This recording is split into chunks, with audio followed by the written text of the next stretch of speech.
వైఎస్సార్ కాంగ్రెస్ పార్టీని అధికారంలోకి తీసుకురావడమే లక్ష్యంగా పనిచేస్తానని గ్రేటర్ రాయలసీమ అధికార ప్రతినిధి కెవి రమణ అన్నారు. కెవి రమణకు అధికార ప్రతినిధిగా అవకాశం వచ్చిన సందర్భంగా వైఎస్సార్ కాంగ్రెస్ పార్టీ కార్యాలయంలో అభినందన సన్మాన కార్యక్రమాన్ని నిర్వహించారు. ఈ కార్యక్రమంలో వైసీపీ జిల్లా అధ్యక్షుడు అనంత వెంకట్రామిరెడ్డి, మాజీ ఎమ్మెల్యే విశ్వేశ్వరరెడ్డితో పాటు ఇతర నాయకులు, కార్యకర్తలు పాల్గొన్నారు. ఈ సందర్భంగా కెవి రమణ చేసిన సేవల గురించి వారు ప్రత్యేకంగా ప్రస్తావించారు. గతంలో కమ్యూనిస్టు పోరాటాలు చాలా కీలకమైన పాత్ర పోషించారని విశ్వేశ్వరరెడ్డి అన్నారు. ఆయన ఏ విషయమైనా చాలా లోతుగా విశ్లేషించి చెబుతూ ఉంటారని, ఇటీవల ఆయన విశ్లేషణలకు ఆదరణ కూడా ఎక్కువగా ఉందన్నారు. అలాంటి వ్యక్తికి అధికార ప్రతినిధిగా రావడం సంతోషంగా ఉందన్నారు. మరోవైపు జిల్లా అధ్యక్షుడు అనంత వెంకట్రామిరెడ్డి మాట్లాడుతూ విద్యార్థి దశ నుంచి ఆయన అనేక పోరాటాలు చేశారన్నారు. వైఎస్సార్ కాంగ్రెస్ పార్టీ ఆయనకు సముచిత స్థానం కల్పించిందని చెప్పారు. కెవి రమణ మాట్లాడుతూ ఏదైనా నిర్మోహమాటంగా చెప్పడం తన నైజమని, తాను వ్యక్తి భజన చేయనని, పార్టీ కోసం మాత్రమే పనిచేస్తానని స్పష్టం చేశారు. ఇక్కడ రమణ గారు అయితే ఈ ప్రాంతం నుంచి కూడా చాలా నిర్భయంగా, నిజాయితీగా, కమిట్మెంట్తో కూడా వ్యవహరిస్తాడు, అలాగే కూడా వెలుగుచ్చుతాడు అని చెప్పేసి ఒక నమ్మకంతో వైఎస్ఆర్ కాంగ్రెస్ పార్టీ కానీ, అలాగే మన నాయకుడు జగన్మోహన్ రెడ్డి గారు కూడా అన్ని కూడా బాగా కూడా ఆలోచన చేసే ఈరోజు రమణ గారిని ఈ రీజనల్ ప్రతినిధిగా కూడా ఈరోజు ఇచ్చారు. ఇది ఒక పెద్ద పదవి కూడా కాదు, ఒక బాధ్యత, చాలా గురుతరమైన బాధ్యత కూడా ఈరోజు అతని భుజస్కంధాలపైన కూడా పార్టీ కూడా పెట్టింది. మన ప్రాంతం యొక్క సమస్యలే కాదు, ఈరోజు మన వైఎస్ఆర్ కాంగ్రెస్ పార్టీ యొక్క అన్ని కూడా వాయిస్ కూడా వినిపించబోతున్నాడు. ఇంకా ఇప్పటి నుంచి కూడా రమణ గారు అని చెప్పేసి కూడా ఈ సందర్భంగా మీకు అందరికి కూడా మనం చేస్తున్నాం. నాకు ఇరిగేషన్ సమస్యలు కానీ, రైతాంగ సమస్యలు కానీ, ముఖ్యంగా పేద ప్రజలకు సంబంధించి చాలా రమణ వేయించిన కొట్టాలే వేల సంఖ్యలో ఉంటాయి ఈ ఊళ్ళో. కానీ తనకంటూ ఒక స్థలం కూడా మిగిలించుకోకుండా లాస్ట్కి ఎక్కడో పోయి కొని కట్టించుకోవాల్సి వచ్చింది. అట్లాంటి నిజాయితీ ఉంది. అదే సందర్భంలో పేద ప్రజల కోసం గట్టిగా నిలబడి న్యాయం చేసే వరకు పోరాటం చేసేటువంటి గుణం ఉంది. ఈ మధ్య కాలంలో విశ్లేషణలు ఇవన్నీ ప్రారంభించిన తర్వాత చాలా విస్తృతమైనటువంటి సర్కుల్ కూడా రమణకు పార్టీలకు అతీతంగా ఏర్పడింది. ఆ ఒరవడిని కొనసాగిస్తూనే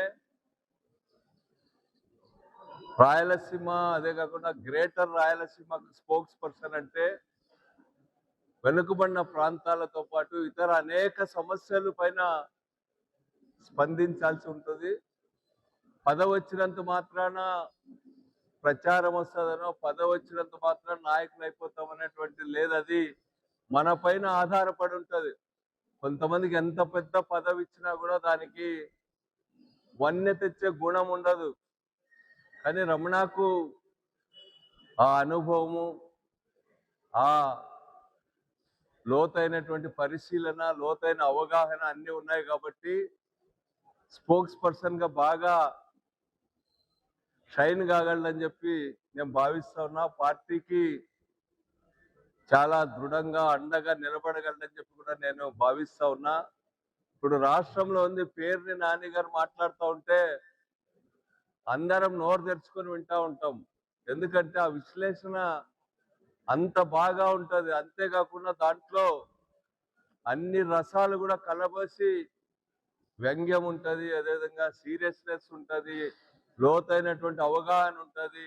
అన్ని కలిపి పేరుని నాని గారు స్పోక్స్ పర్సన్గా రాష్ట్రంలోనే చాలా పాపులర్ అయినాడు. అన్ని పార్టీల్లో స్పోక్స్ పర్సన్స్ కంటే పేరుని నాని లాంటి వాళ్ళకి చాలా మంచి పేరు కూడా వచ్చింది.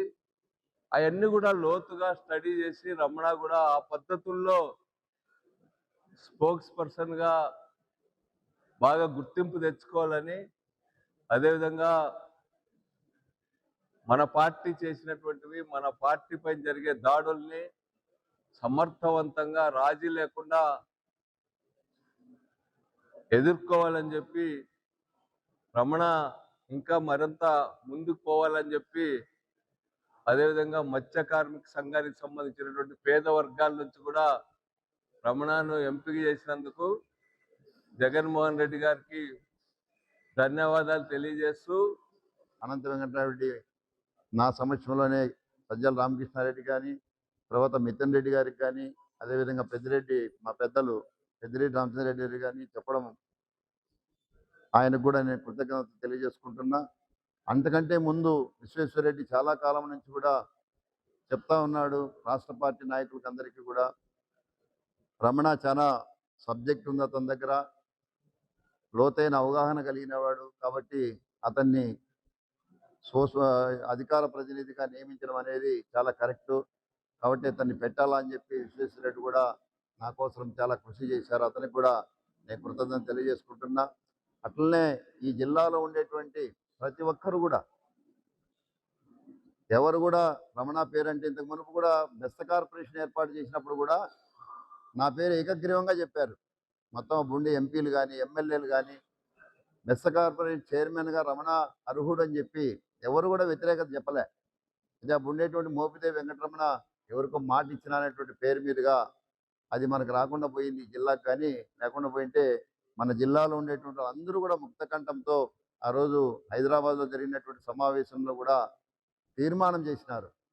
అందరూ కూడా నా గురించి మాట్లాడారు. ముఖ్యంగా మన అప్పుడు ఎంపీ కూడా రంగయ్య గారు, తలారి రంగయ్య గారు రమణ గారి పేరు తీర్మానం చేయండి అని కూడా ఆయన ప్రసంగంలో కూడా చెప్పడం జరిగింది. సో అందుకని ఎందుకు ఇది జరుగుతుందంటే నాలో ఉండేటువంటి విషయాలు రెండు ఉన్నాయి. నాకు పార్టీ ఇంట్రెస్ట్. నేను వ్యక్తి పూజ చేయను. వాళ్ళు ఎంత గొప్ప వాళ్ళైనా సరే నాకు పార్టీ ఇంట్రెస్ట్. రేపు కూడా వైఎస్ఆర్ కాంగ్రెస్ పార్టీ అధికారంలోకి రావాలా అంటే అర్థమేమి, ఇక్కడుండే మన వాళ్ళందరూ గెలిచాలా అనేటువంటి భావన తప్ప వ్యక్తిగతంగా నాకేమీ ఇంట్రెస్ట్ ఉండవు. వ్యక్తిగతంగా వాళ్ళు ఎంత గొప్ప వాళ్ళైనా ఉండవచ్చు, లేకపోతే వాళ్ళకి ఎంత కీర్తి ప్రతిష్టలైనా ఉండవచ్చు, కానీ పార్టీ వరకు వచ్చేళ్ళకే పార్టీ నిర్మాణ విషయాల్లో, పార్టీకి డ్యామేజ్ చేసేటువంటి విషయాల్లో ఎవరైనా అట్లాంటివి చేస్తే మాత్రం నేను నిర్మోహమాటంగా వాళ్ళకి చెప్తుంటాను. వాళ్ళకి కొంతమంది కొంచెం నచ్చవు. అంటే నా వైపున మాట్లాడలేదే, ఆయన వైపున మాట్లాడలేదే అనేటువంటి సమాజం మన ముందుకు వచ్చేసింది.